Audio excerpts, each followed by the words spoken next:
You know, a lot of the abolitionists, the early abolitionist movement began here in New Hampshire. The early evangelicals, the early Quakers. The U.S. government didn't wake up and say, let's end slavery.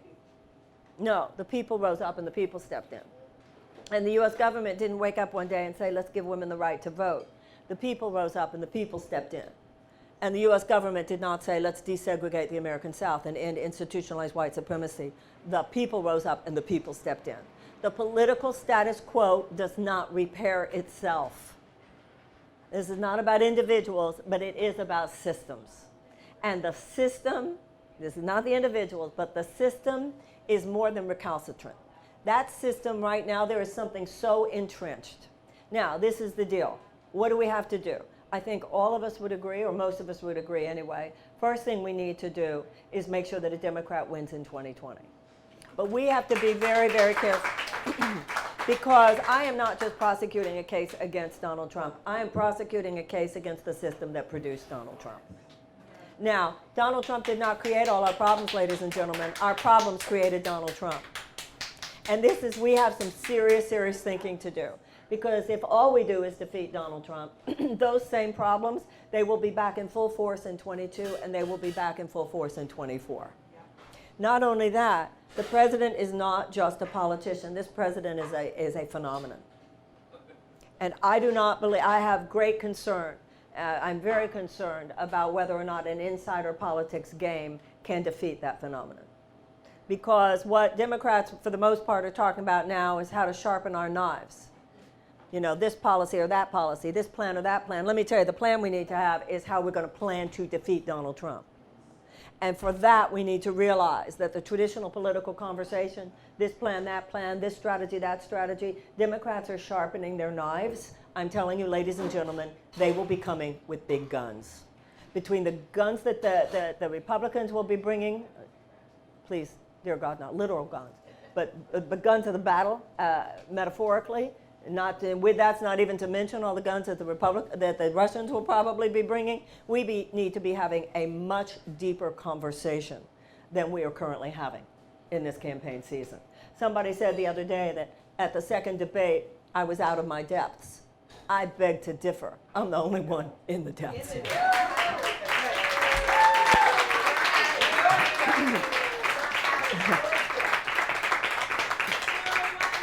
The current political conversation is too narrow a container for the energies that we need to be releasing right now.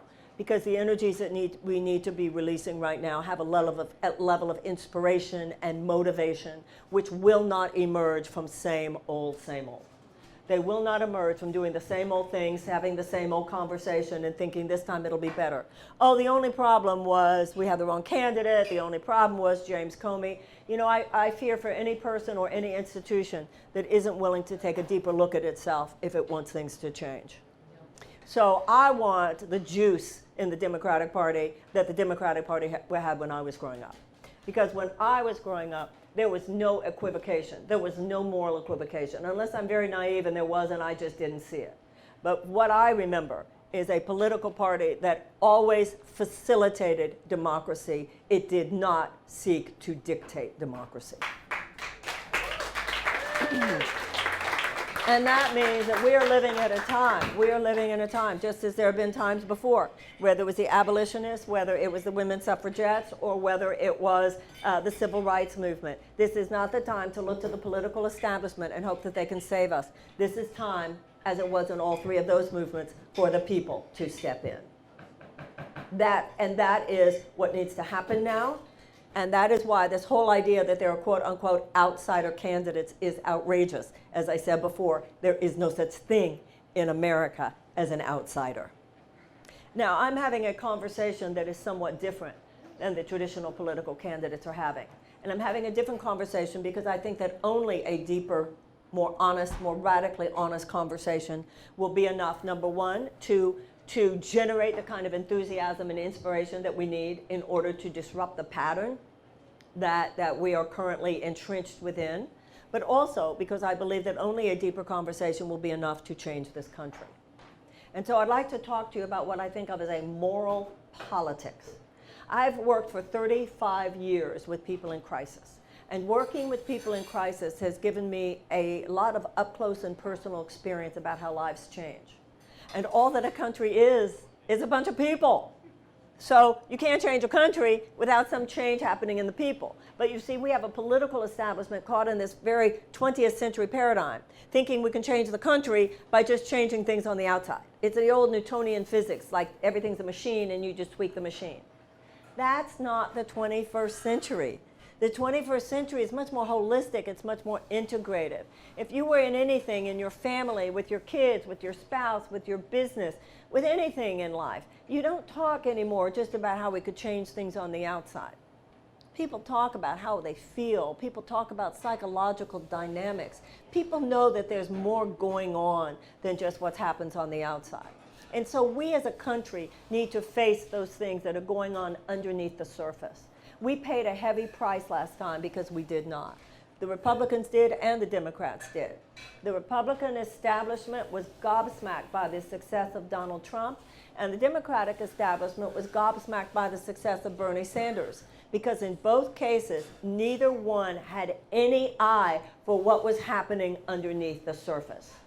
I feel that there is something happening underneath the surface in America. And the political establishments today are just as blind to it as the political establishments were in the last presidential election.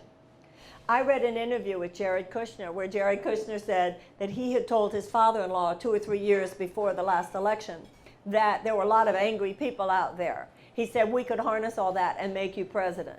And I read that and I thought to myself, I see a lot of loving, wonderful, decent, dignified people out there. We could harness all that and change the world.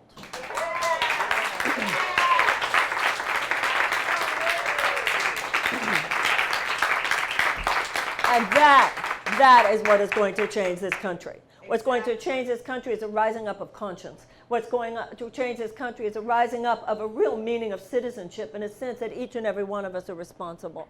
What's going to change this country is that each of us are going to realize that we are the equivalents in society of the immune cell. You see, we have a weakened immune system in this country. Donald Trump is like an opportunistic infection. This could never have gotten a hold of us the way it did had there not been a weakened societal immune system. We've thought, okay, I'll check in every 4 years, I'll check in every 2 years, while corporate lobbyists are checking in every hour of every day. And I'll tell you something, what all of us need to remember about personal transformation is you don't change anything until first you recognize your part in the disaster. And most politicians don't want to talk to you about your part in the disaster or what you're responsible for, but my campaign is about you and me recognizing, ladies and gentlemen, in too many ways we allowed this to happen. In too many ways we, I believe, have not lived up to the responsibilities of citizenship.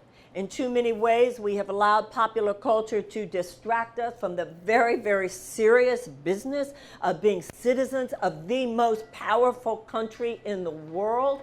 In too many ways, it's not that I think we're not good people, because we are good people. And it's not that I think there's any problem with the individual American. The average American is a good person. I'm not saying we're better than other people, but I don't think we're any worse than anybody else. I think we're good people. And to me, the average American does care about goodness. And the average American does care about justice. And the average American does care about compassion. And the average American does care about forgiveness. I believe those things. But what has happened over the last few years is that we have kept the conversation about what is right. What is the right thing to do? What is the good thing to do? And we have made it about our personal lives, our personal system, our personal community, but we've stopped asking about our criminal, like we act like it's somebody else's business whether our criminal justice system is good. We've acted like it's somebody else's business whether our international relationships are good. We are now participating as a country in things that would make our grandparents roll over in their graves. We are now, for instance, participating. We are participating for the sake, it's so bad, it's so corrupt, it's so deep, it's so dark, for the sake of $350 billion. $350 billion in arms sales. For that reason, we are willing to go along, our government. We are giving aerial support, ladies and gentlemen, to a genocidal war. Saudi Arabia, we all know who that man is. We all know what he did. But he is buying $350 billion in arms, so we are giving him aerial support. And he could not prosecute that war if we were not giving him that aerial support. We are giving him aerial support in a genocidal war where tens of thousands of people have starved to death in Yemen. Many of them are children whose pictures are all over the internet. Now, what's the biggest problem here? The biggest problem is that we're not talking about it all the time. That's the biggest problem. The biggest problem is not just that it's happening. And I will give credit to someone like a Bernie Sanders. There was, for that matter, not just Bernie, there was a whole bipartisan effort, actually, to stop American involvement with this. The president, however, vetoed that, and they weren't able to override the veto. If we were awake, they would. If we were awake, they would. If this was what all of us were talking about all the time, if we were calling our congresspeople, if we were calling our senators, that's where the disconnect is. The problem is not just the power of the darkness. The problem is that we are not emanating enough power of light. And the power of light is that we're on it, we care, we see it, and we're not going to be quiet. And that's what this campaign is. I'm asking you to join with me in refusing to look away. Because we have a political establishment, even in this campaign. Notice they're telling you what the issues are. Have you noticed that? Been called by any pollsters, and they're asking you how you feel about this issue, this issue, this issue, this issue. It's bad enough that they're not mentioning every candidate. Hello. It's even worse than one candidate or two candidates or three candidates not being mentioned by pollsters. They're not mentioning poverty. They're not mentioning hunger. They're not mentioning the military-industrial complex. They're not mentioning foreign affairs. They're not mentioning the trauma of America's children. They're not mentioning race. They're telling you what we're even going to talk about. You know, when I was a kid, they used to talk about Stepford wives. We become Stepford citizens. We're just towing the line. We're towing the line. And not only that, even as Democrats were towing the line, when the Democratic Party, when I was growing up, you know, it was Will Rogers said, "I'm not part of an organized political party. I'm a Democrat." Very funny, actually. In other words, everybody's thinking their own way. What is this like, thinking the way we're supposed to think, doing what we're supposed to do, only considering the candidates they say? It's not even that that's not the old Democratic Party. It's not even American. There's a rambunctiousness to being American. There's a revolutionary spirit to being an American. And that revolutionary spirit that we had in 1776 is the exact revolutionary spirit we need today. And let's talk about what that revolutionary spirit was. In 1776, our founders risked their lives to establish the principles of the Declaration of Independence. And I think we should all remember that by signing that document, they were risking their lives. They were risking their lives because if the British had won that war, the men who signed that document would have been executed. They would have been hanged as traitors, or worse, actually. That's why we have in our Constitution against cruel and unusual punishment. That's a big deal. But they would have been executed, that's for sure. Now, the point is that in establishing the principles of the Declaration of Independence, they gave us America's mission statement. Now, a mission statement's a big deal. You revisit your mission statement. What's our purpose here? What's our mission? And what's happened in the United States, I believe, is that as Americans, we have failed in our generation. We've failed to emotionally and psychologically bond with it. You know, in the Jewish religion, it says, every generation must rediscover God for itself. One generation cannot just bequeath to the next values and principles. Every generation has to take them in. You know, we can say about the principles of the United States, you know, oh, they're written on marble walls or they're written on parchment somewhere. But if they're not written on our hearts, if they're not alive in us, for all intents and purposes, they're dead. And you know what happens, ladies and gentlemen? When you don't have your own principles, your own values inscribed on your heart, when you don't know where you stand on things that are most important, when you're not clear about what this is all about and where you fit in and what you're committed to, you know what happens when you don't have that? You become easy to play. A domino. You become easy to play because you're not really sure. You're just easy to it's like somebody blindfolds you. You don't know when to say, whoa, I don't think so. When you're clear about your values, somebody says, why don't you just come over here? And you go, no, I don't go over there. I don't go over there. But if you're not, then somebody says, oh, well, I guess it looks good. There might be candy over there. So let's go back to those principles. So those principles are that all people are created equal, that God gave all people inalienable rights of life and of liberty and of the pursuit of happiness. And this is where it really gets good. Don't forget these. Don't forget these two. Number one, governments are instituted to secure those rights. So I want you to think about all that. All people are created equal and all people have inalienable rights of life, liberty, and the pursuit of happiness when we start talking about the millions of traumatized children in the United States. Because you'll start thinking about, well, where is their pursuit of happiness? Children who go to school in classrooms that don't even have enough school supplies with which to teach a child to read.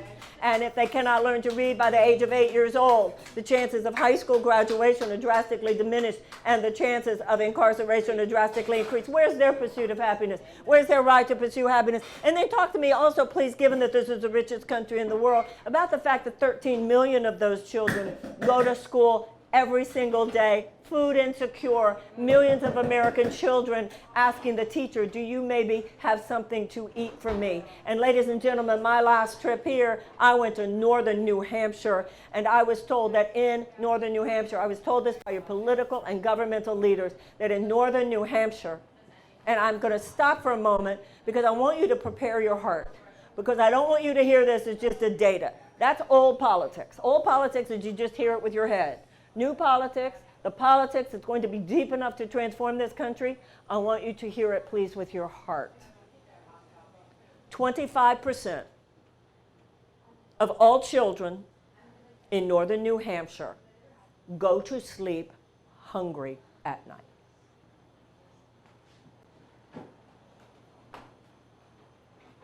Now, Americans are very good with a to-do list.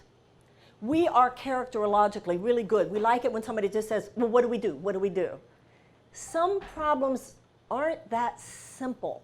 Like if you look at something like World War II, we had to defeat the Nazis, we had to defeat the Japanese Imperial Army. It wasn't easy, but we knew what the task was, and so we did it. Americans brilliantly did it. This is more like a cancer because they were operable tumors. These things are more like cancers that have already metastasized. And it's not as simple as just removing it.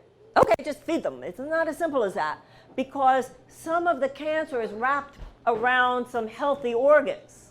Well, if you get the money from there, you got to be careful, because in the market here, we've got to be deep thinkers. And you can't just say, I'll elect some deep thinkers, because the thinkers that we have elected in too many cases are the thinkers who have perpetuated the system that got us to where we are. How can there be 13 million hungry children in American schools every day? How can there be elementary school children on suicide watch?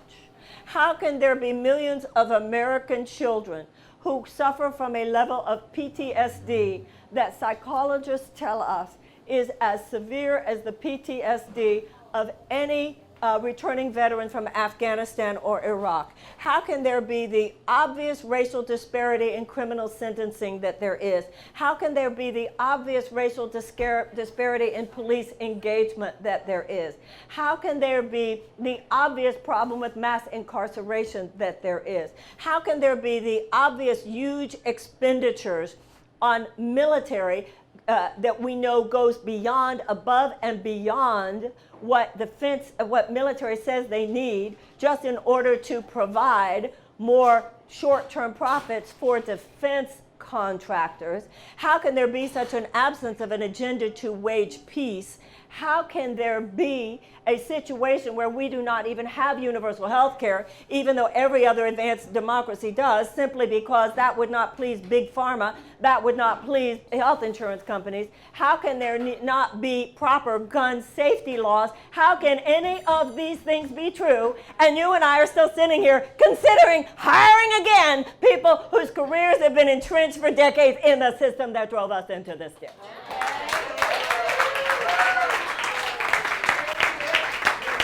sorry. You're nice people. You're nice people. But no. It is now a corporate-run government. And ladies and gentlemen, I'm a lifelong Democrat. If you think that's only the other party, we've got a problem here. We have one major political party that thinks that the economy of the United States should be run by a bunch of corporate aristocrats who drop crumbs from the table in the form of jobs. But too many people, even in the other major party, say, we don't have to stand for that. You don't have to take crumbs. We'll get you a cookie. I say to you, this is America, and we all get to feast here. Yeah. We need a fundamental change in the power dynamic economically in this country. We need to, rather than see economic abundance provided by corporate aristocrats who drop crumbs from the table in forms of jobs, we need an entirely radically different approach to where money comes from. Money doesn't come from corporations who create jobs. Money comes from you getting to live your dreams, you getting to live your dreams, you getting to live your dreams, you getting to live your dreams, you getting to live your dreams, and you getting to live your dreams. Money and abundance of every kind comes from the emergence of the natural productivity, creativity, goodness, and love of the American people. I don't believe in an economic system. I don't believe in an economic system in which a few corporate aristocrats drop crumbs from the table in the form of jobs. I believe in an economic system where the average American sees it this way. Give me free health care so I don't have to worry about that for myself or my kids. Give me a good education so I don't have to worry about that for me or my kids. Give me a fair shot and I'll create my own damn career. Amen. Woo! It is so paternalistic. It is so patronizing. It is not all that different than the aristocracy we rejected in 1776. We rejected a system where the power and the money and all of that belongs to this small group of people who basically just allow it to trickle down enough to keep you working for them. We're at the high end of that. We have reverted. Just like sometimes individuals regress, we've regressed. We said no to that stuff in 1776, and it is time to say no to it again. Now, some people say that's just radical. That's radical. That's radical. Okay, let me tell you about radical. Because we didn't get around to the punchline in the Declaration of Independence. All people are created equal. God gave all men inalienable rights of life, liberty, and the pursuit of happiness. And then I told you the next line, which is that governments are instituted to secure those rights. And then, drum roll, drum roll, drum roll, it says that if the government is not doing its job to provide for your safety, your happiness, and your security, it is the right of the people to alter it or to abolish it. Do it. So if you have a problem with anything I say, you have a problem with the Declaration of Independence. Because you know what? Democracy is radical. And love is radical. This idea that all of us have equal opportunity, that's a radical notion. That was a radical notion in 1776. There's a reason why George III called the founders insurgents. And the issue, the mistake we made was thinking that the American Revolution was a done deal. Because the revolution, we realize now, I think, you have to tend to it generation after generation. Now, this is the deal. Of the 56 or 54, I always get confused. I have to look it up all the time. I get dyslexic on that one fact, 54, 56. Signers of the Declaration of Independence, 41 of them were slave owners. So from the beginning, we have had this dichotomy. This has been with us. This is America's characterological DNA. On one hand, we are founded on the most aspirational and enlightened principles that any country has ever been founded on. But at the same time, we have throughout our history at times been the most violent perpetrators of transgression against the principles on which we stand. That's a gnarly dichotomy. But let's talk about our historical narrative. because every generation decides for itself the story it writes in this continuing drama. We had slavery, but then a generation rose up. We had abolition. We had suppression of women, but we've had two major waves of feminism and the women's suffragette movement. The people rose up. We had institutionalized white supremacy and segregation in the American South, but then we had the civil rights movement because the people rose up. Today, we have an amoral economic system. It is not of itself immoral. It's not made up of people who wake up every morning trying to figure out ways to make your life hard. That's not what it's about. But it is an amoral economic system which has had and will continue to have, if not interrupted, immoral consequences. Because it is based on the idea that short-term profits are the responsibility, short-term profits for stockholders should be the responsibility of the U.S. corporation, even at the expense of the safety, the health, and the well-being of the American people. At our best, the U.S. government has unequivocally advocated for the people, even when that meant standing firm for boundaries, even when that meant pushing back against capitalist overreach. What has happened in the last few decades, however, is that so much money now wields so much undue influence in Washington that our government does more to advocate for those corporate profits than to advocate for us. And that, ladies and gentlemen, is why you have a $2 trillion tax cut, 83 cents of every dollar to the very richest Americans and very richest corporations, which there is no evidence we will ever even be able to pay off. We should repeal that. We should put back in the middle class. We should stop the middle class tax cuts. We should stop these corporate subsidies like last year. And this is your money. Last year alone, $26 billion given in corporate subsidies to oil and gas. The U.S. government actually negotiated against you by surrendering to big pharmaceutical companies its right to negotiate for lesser drug prices. And how does that happen? I'll tell you how it happens. We need to open our eyes. Last year alone, the pharmaceutical companies lobbied the United States government at a tune of $184 million. Oil and gas only lobbied at $125. You think when they spend $125 or $284 million on lobbying Congress that they're not looking for some return? And that was the return they got. The U.S. government cannot lobby, cannot negotiate for shorter drug prices.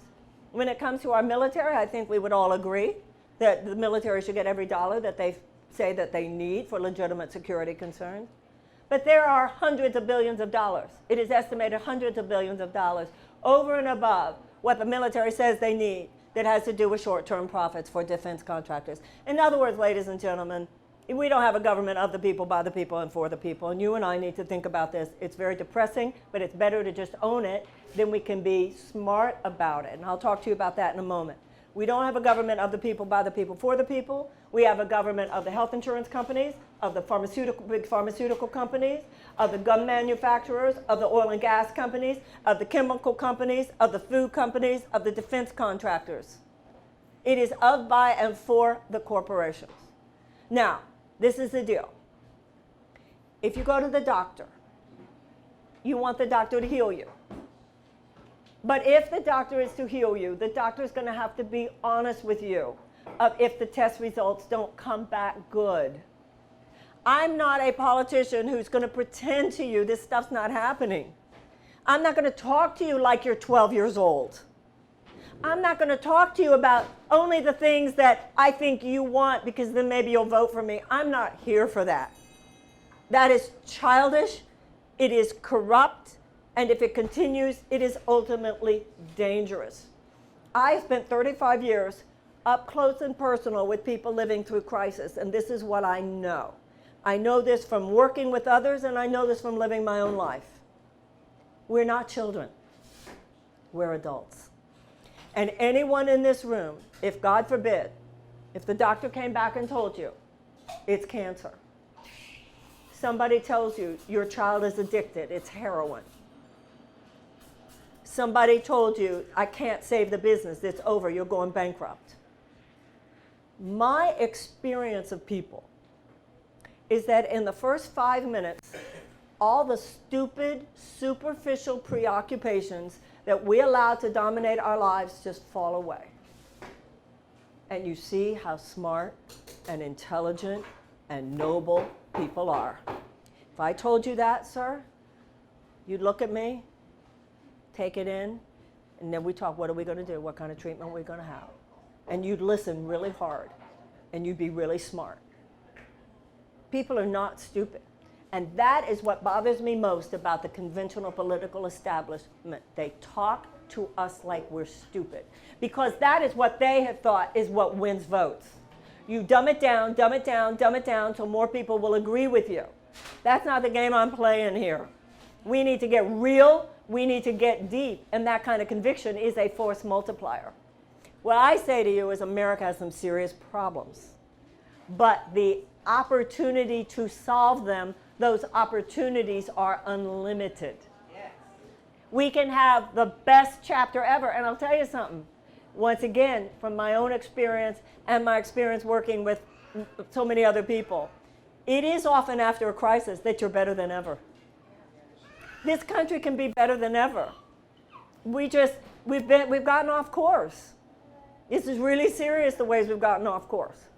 And we have to be serious, and we have to be intelligent, and it's not something where if you just elect the right president, that's going to fix it.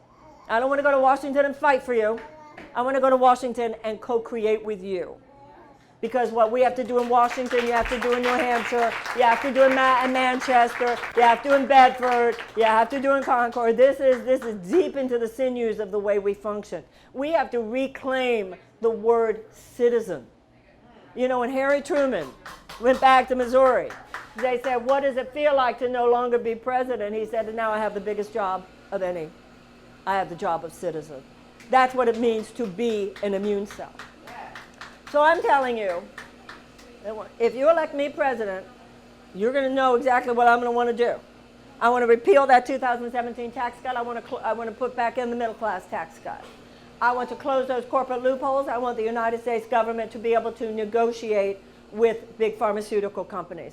I also want the power of the Food and Drug Administration, the powers of the Centers of Disease Control to be returned to the power of the people so that they're not playing footsies under the table so much with big pharma and health insurance companies.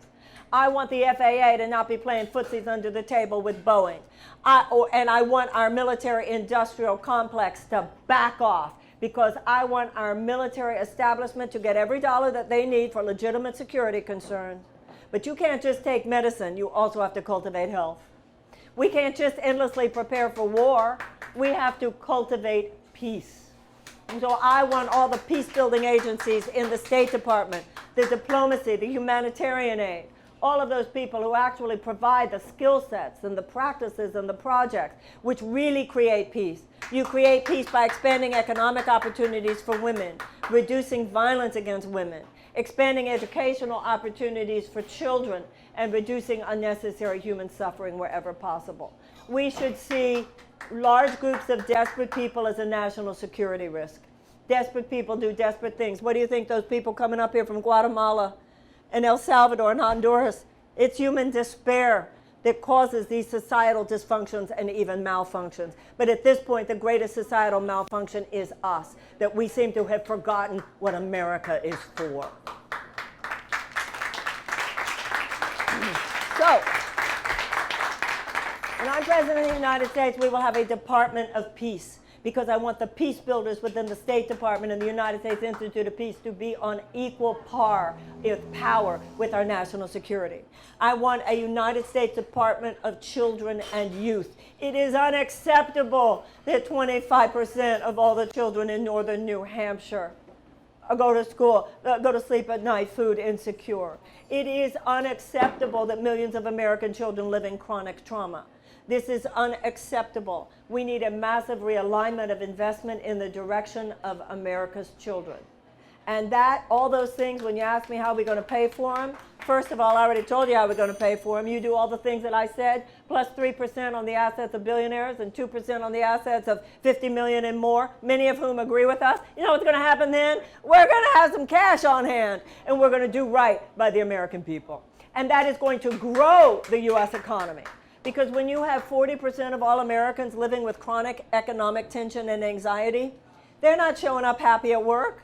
They're not showing up happy as employers or employees. They're like this. Who can spread their wings? All these young people with those college loans, all they want to do is be capitalists. All they want to do is get in there. All they want to do is they wish they had $2,500 in discretionary spending that they could start their own website and so forth. We are capping people's dreams. That is not the role of government to thwart people's dreams. It is the role of government to unleash people's dreams.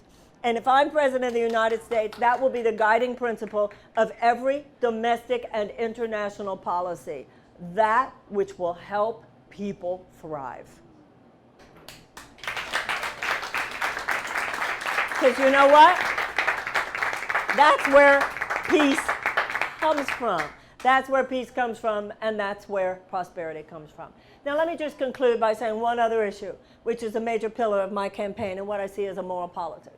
I want to be President of the United States because I want to help this country navigate through this very turbulent time. I want to help this country end one aberrational chapter of our history and begin something greater than anything that we have ever had. But that will happen because we have humbled ourselves before truths that are our highest law of all. And those are moral laws. And one of the transformational principles which apply to a shift and a change, whether it's in our individual lives or as groups, is the realization that you can't have the future you want if you're not willing to clean up the past. Ladies and gentlemen, when it comes to America's relationship with blacks who are descendants of American slaves, and when it comes to Native Americans, let's clean it up. Let's clean it up so we can begin it.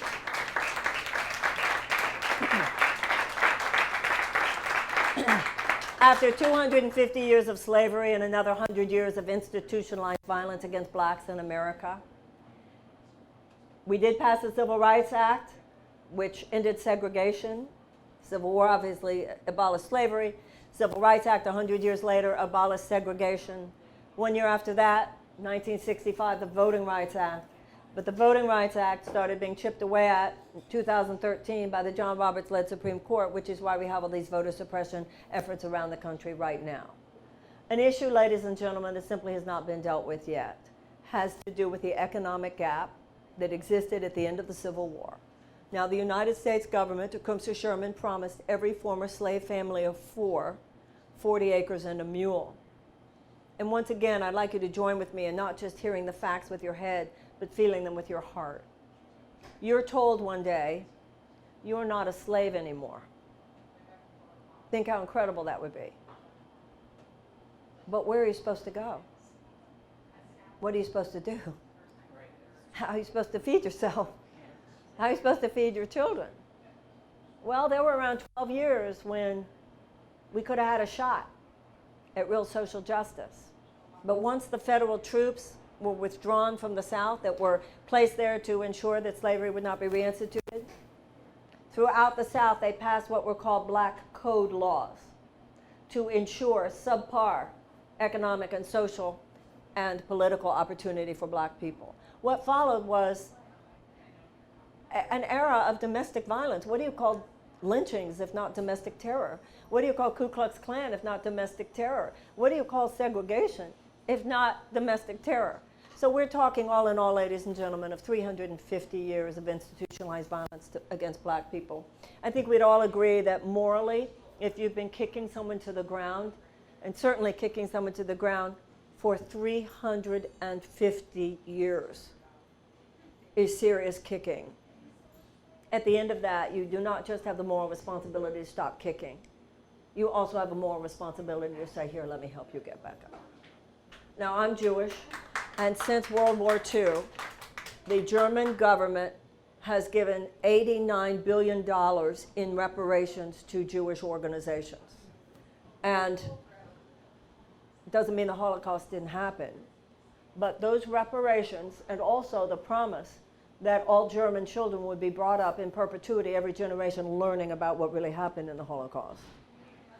Those reparations and that guarantee has gone far towards establishing reconciliation between Germany and the Jews of Europe. And in 1988, Ronald Reagan signed the American Civil Liberties Act, all the surviving prisoners from the Japanese internment camps during World War II were given in 1988 between $20,000 and $22,000. So the idea of one people that has wronged another people paying economic restitution is not a fringe idea. And it shouldn't be considered a fringe idea. And one of the reasons I feel so strongly about this is because I remember being in Germany 30 years ago. And, you know, it wasn't the generation right after World War II is not the one that started with the reparations. It was the one after that. Germany knew they needed to clean this up with the Jews. If you went to Germany 30 years ago, you had a feeling among young Germans that they were carrying all this Holocaust guilt. You don't feel it anymore. You don't feel it anymore, and I'll tell you why. Because Germany has done a full-on mea culpa. And it's like in an individual life. You atone, you make amends. I believe in redemption. I believe in redemption for nations, just like I believe in redemption for individuals. You don't find Jews caring stuff about Germany. Even in Israel, you don't. As a an Israeli friend of mine said, evil could happen anywhere. But it was because Germany did it, they cleaned it up. You clean it up. And if you look at that, and World War II was over in 1945, our Civil War was over in 1865. And we are still passing the baton of horror and guilt and toxicity and emotional turbulence generation to generation to generation. I want to be president of the United States on whose watch it can be said, you know what? We cleaned it up.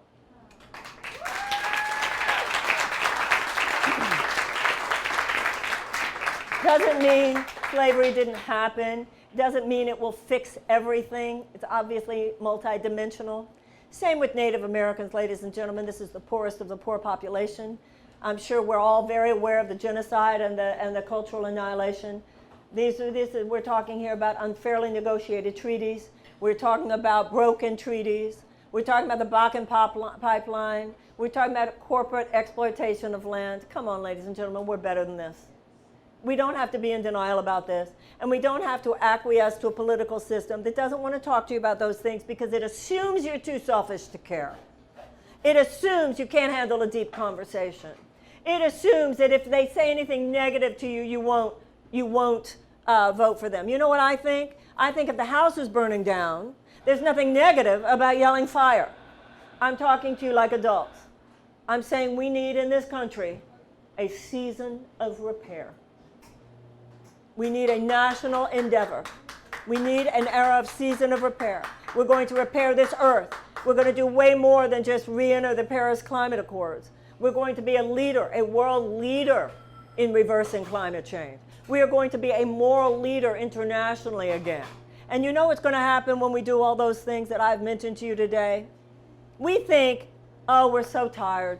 We're so weary because we've all got so much to do. You know what? That's not why we're tired and weary. We're tired and weary not because we're doing too much. We're tired and weary because we're not doing enough of things that matter. This country, the American citizen, is hardwired. We are hardwired for great things. Americans are hardwired for doing big things, great things. It's like an airplane. You see it in the sky, it's like, wow. You see it on the runway, it's kind of this clunky piece of metal. It's like a sports car. You know, you see it on the road, it's like no big deal. You see it on the highway, it's like, whoa. Enough with the incremental change. It won't make a fundamental difference anyway. Enough with just hoping, well, you know, that's what the American citizen has become, someone whose biggest hope is pretty please, pretty please. When I heard at a Black Chambers of Commerce the other day, they asked me, it was heartbreaking to me. They were saying, you know, Ms. Williamson, under Obama, they said, you know, even when black citizens get minority contracts from the government, they still could go bankrupt because it would take the government so long to pay them. And so they said under Obama, there was a rule, a quick pay rule, that said the government, if you had a business contract with the government had to pay you back within 2 weeks. They said, but under Trump, that bill has been repealed. Would you, Ms. Williamson, if you're president, would you promise that that would be put back so that minority businesses could get paid on time?